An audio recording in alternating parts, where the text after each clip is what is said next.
Hey, it's Captain Ron with Redchaser Guide Service. Welcome back to School of Redfish. This week, we're tying a fly. It's one of my longtime favorite redfish flies, the Redchaser Whistler.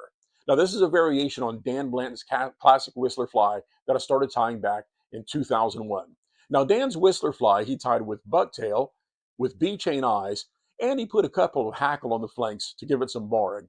I made it simple, eliminated the hackle. I replaced the bucktail with holographic mylar, and I replaced the B-chain eyes with lead because redfish. I'll tell you how much I like this fly. This is my bling box. I keep a bunch of them handy. In addition to the classic red and gold, which is really my go-to on that pattern, I'll also tie it with black holographic mylar and black wrapping up front, and with purple holographic mylar and purple up front. Now, to be candid with you, when I get the holographic mylar in black and purple, the coloring is not quite this good on it. So I actually hit these with a marker to deepen the color on them. The gold, this is how it comes, like this. I get the mylar from Cascade Crest Tools, by the way. So we're going to go ahead and jump into tying the fly, which, by the way, so not only did this fly get popular with fly fishermen, but Heath Hipple, who owns Bugs Lures, he makes jigs for sight fishing. Well, he actually came up with this color variation in one of his jigs, which he calls Redchaser, and he was a real minch about it. He reached out to me to make sure that I was okay with him naming his jig color Redchaser after this fly, and honestly, I was kind of flattered. So here we go on tying the fly. So I'm using a Gamakatsu SL12S. This is a 2-aught.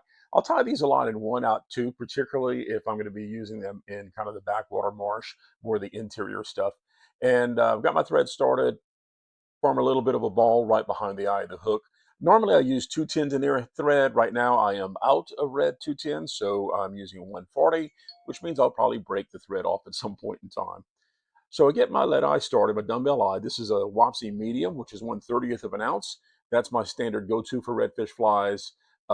If I think the conditions are going to be muddy, I may go heavier. If I think visibility is going to be great and conditions clear, I'll go a little bit lighter, like 1/40th of an ounce. So you notice I made a lot of wraps in one direction to kind of bind that hook. Then you come the opposite direction, and what happens is as you come the opposite direction, it's turning that eye on the shank of the hook, but doing so against the resistance of those initial wraps you made. And this actually makes it pretty secure and tight, once you make enough wraps to get it perpendicular to the hook. So I'm going to go a little bit further.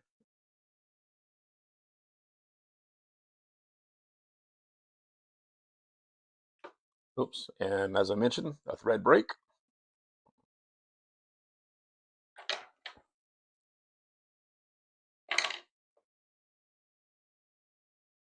Okay, got my thread restarted.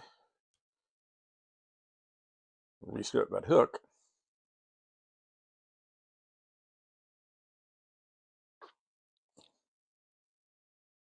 And so now the eyes are perpendicular to the shank of the hook.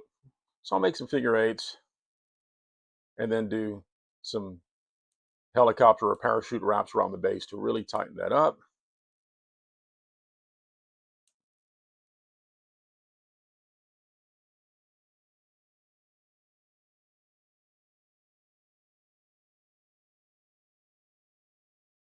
Okay. And then take a look, make sure the eyes are straight. Hit them with a drop of glue. It's a little more glue than I wanted to use, but it'll be all right. Okay, so next I'm going to tie in holographic Mylar tubing. I get this from Cascade Crest. I normally like to use the large size. Right now all I have is medium. The large is a bigger diameter. When I'm using the large, it only takes 2 strands of this to make a nice full fly, one on each side of the hook. This is the medium, being a bit smaller. It's going to take 3 strands to make the tail as full as I want it. So I'm going to have one on each side and one on top. And then once I fray them out, they're all going to kind of work together. So I measure, and I'm actually going to cut this a little shorter than I want the final tail to be, because once I fray it out and unbraid it, it lengthens out a little bit. So I'm going to cut 3 equal pieces.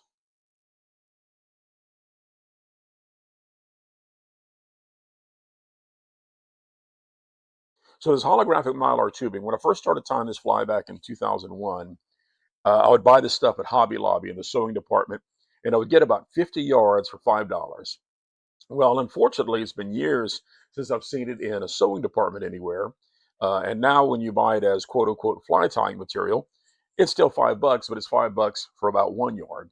So I'll pull out that cotton filler from the piping. I just use the tip of the scissors to grab it and pull it out.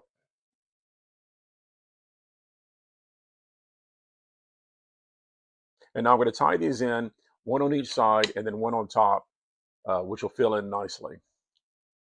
So measure it off about here, a couple of loose wraps, and then tighten.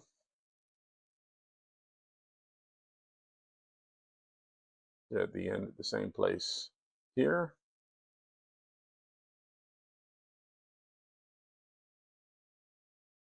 Okay. A couple of loose wraps, tighten. And then finally on the top.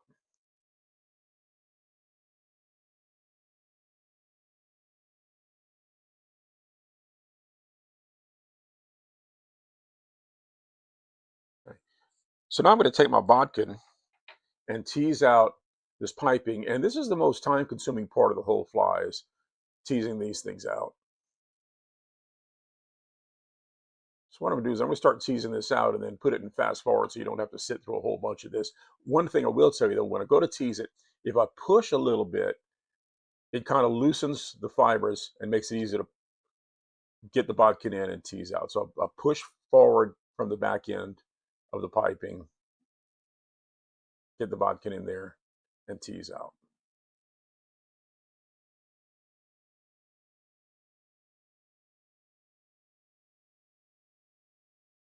Okay, once I have all three individual strands teased out, I'll kind of pull them together and run the bodkin through them together, and that takes it and takes it from being three separate clumps of fibers and kind of turns it into one contiguous clump of fiber. And then I'll come and make a few wraps slightly forward, not super tight, just to kind of bring that tail together. Okay, then I'm going to take some red ultra chenille.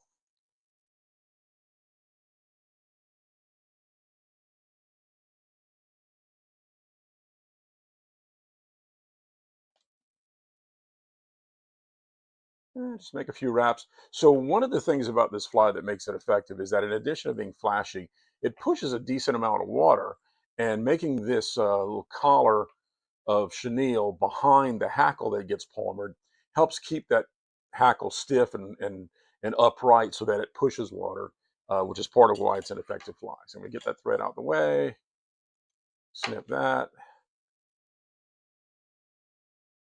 here.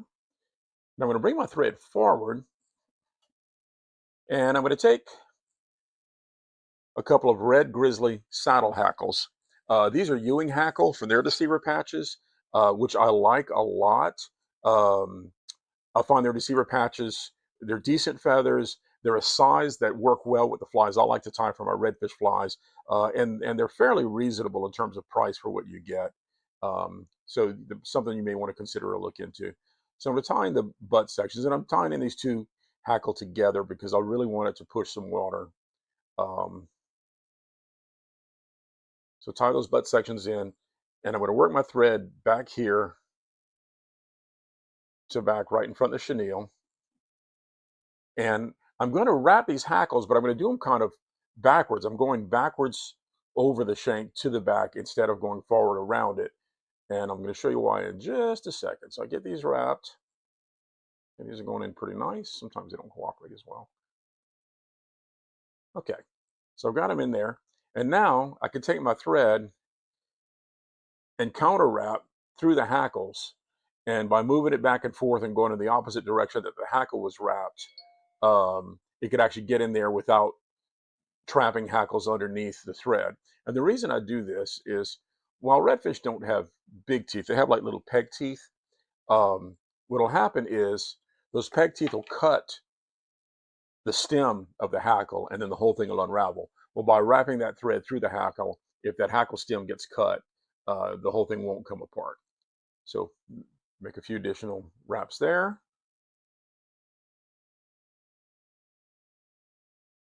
Half hitch and whip finish.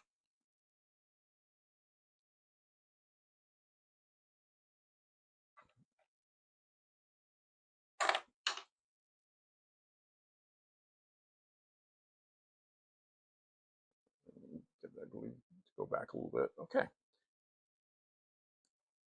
And there you have a Redchaser Whistler. Pretty simple fly, but it is a redfish catching machine. Thanks for joining me. If you enjoyed this, please like and subscribe to the channel. That'll help me a whole bunch. Also, leave a comment. I'd love to converse with you a little bit about flies, fly fishing, or anything else. And join me back here next Monday for School of Redfish.